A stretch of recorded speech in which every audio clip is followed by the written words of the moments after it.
টিফিনটা কি হারাচ্ছি? স্যার যে মা আপনাকে নাস্তা দিতে বললো এই জন্য মিষ্টি নিয়ে আসলাম। তুমি ইন্টারভিউতে না সামনে? জি স্যার। এবার মন দিয়ে পড়ালেখাটা করো, বুঝছো? আর যে ডাব্বা মারো যদি এটা তিন তো আর পারবো না, বুঝছো? বাবা মা জোর করে বিয়ে দিয়ে দিবে। আমি তো আসলে এটাই চাই স্যার। বাল্য বিবাহ করতে চাও? বাল্য বিবাহ কিনা চাই না, আপনার মতো হ্যান্ডসাম ছেলে হলে আমার বাল্য বিবাহ করতে কোনো সমস্যা নেই।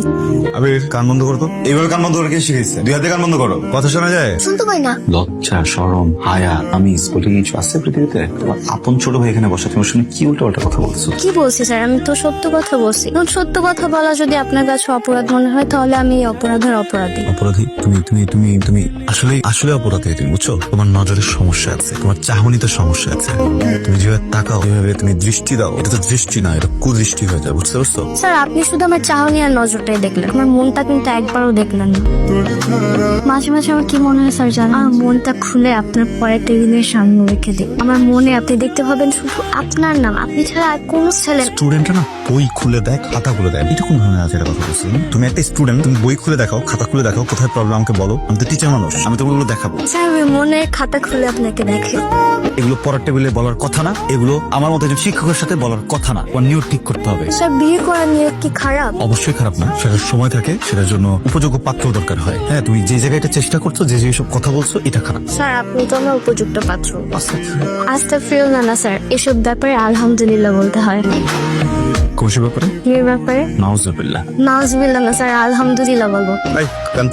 বাচ্চা যদি থাকে ওর সামনে বলো তো, তুমি কি বলছো আমাকে বলো, বলো আপনার ছেলের সামনে বলো। এই তুই তো জানিস সে তোর স্যারকে আমি পছন্দ করি, তো বল না যে তোর স্যারকে আমার জামাই হিসেবে কেমন লাগবে। স্যার শুধু আপনি রাজি হচ্ছেন না স্যার, আলহামদুলিল্লাহ বলে দেন 3 বার। যাও এখান থেকে, তুমি যাও। স্যার 3 বার আলহামদুলিল্লাহ। আমি তোমার আমার সাথে কথা বলবো। স্যার এখনই বল। তুমি কি চাও আমি ওকে পড়াই নাকি আমি চলে যাই? জি স্যার আমি তো চাই আপনি সারা জীবন এই বাসায় থাকেন। মিষ্টির স্বাদটা কেমন? আব্বুরও ডায়াবেটিস, আম্মুরও। এদিকে আপু মিষ্টি খাই না, আমি সব মিষ্টি খেয়েছিলাম। ফ্রিজের কোনা মিষ্টিটা পড়েছিল।